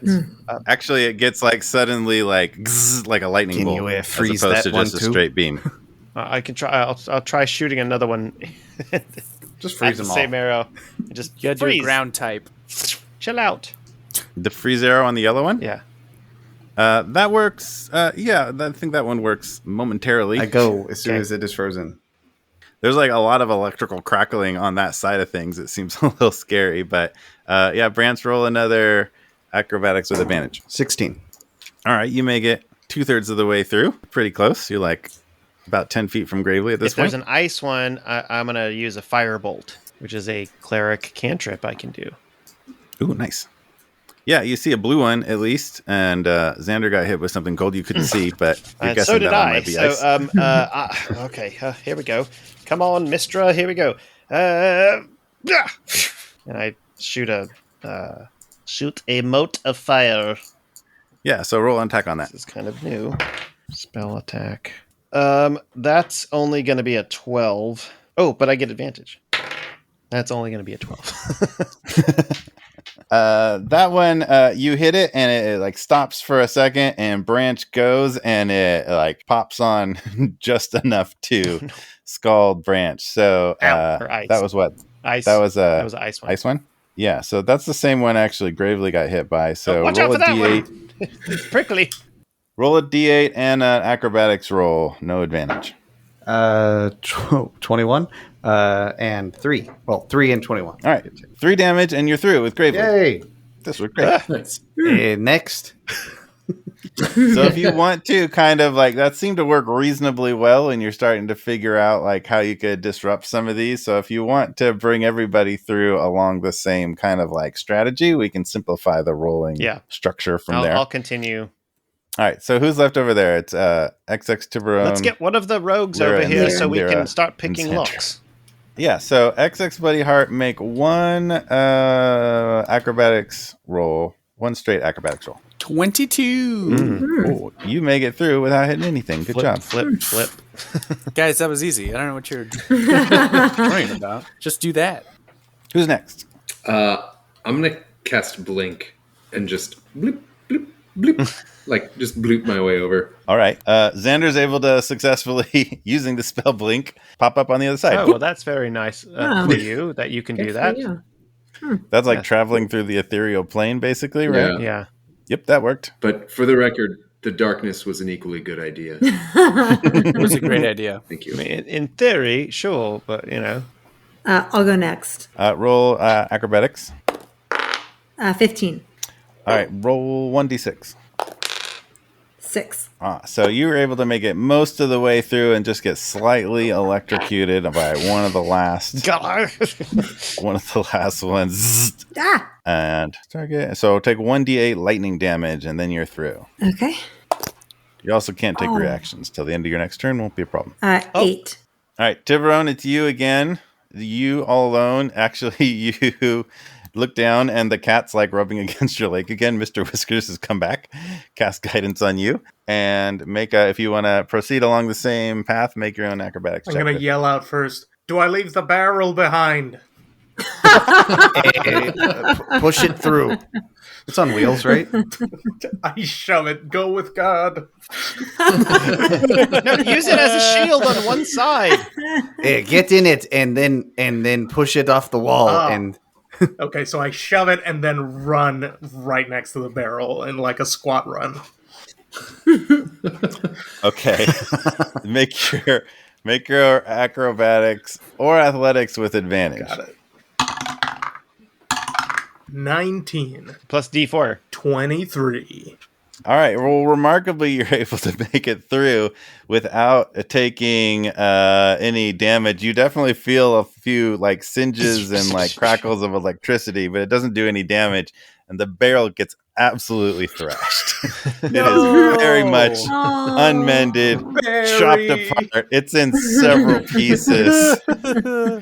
You like smell burning rubber and also frozen. All right. Well, I think we need a moment of silence for Beryl. It's been with us since the beginning of this mission, and I know that XX you put a lot of effort and heart into thinking about the disguises, and this was a big part of it, and we will miss you, Beryl. Yeah, all right, let's move on. Rest in peace, Barry. Beryl Hammond. All right, let's undo these locks. There you are. You find yourself in front of these locky doors. Same thing. One on each side. Yeah, looks the same. All right, I I'm will gonna cast guidance on one of the two people and let the cat or Gravely do it on the other. Yep. All right, Lyra, you ready? Yep. All right, both of you roll Thieves' Tools with guidance. 24. 13. That's good enough to do it. Kind of the same thing before. XX gets ready and watches Lyra do it and then kind of clicks through right when she's ready. These doors open up again kind of similarly, but instead of like opening up to the next car, it's a big, cloudy, dark, shadowy portal thing, and it has like a indraft to it. So everybody make a dexterity save. 19. Also 19. I got a 7, but I have Indomitable, which allows me to re-roll a saving throw. I definitely want to use it in this case. 12. Okay. 21. 27. 26. So, XX Buddy Heart, Lyra, and Gravely are not immediately pulled through this thing. Everybody else is. So, Tiburon, Xander, Branch, also Mr. Whiskers, and Draki are immediately like sucked into this cloudy thing. They just kind of like disappear into the clouds. Oh no! Oh, Tiburon! Draggy. Branch, can you hear me? You don't hear anything. Xander. Try to use the tattoo communicator. Branch. Tiburon. You don't get anything. No response. Static. Xander, yell if you can see Draggy. No response. What a oh pickle. boy. I think we just got to go in there. Okay. All right, let's do it. That's the spirit of adventure.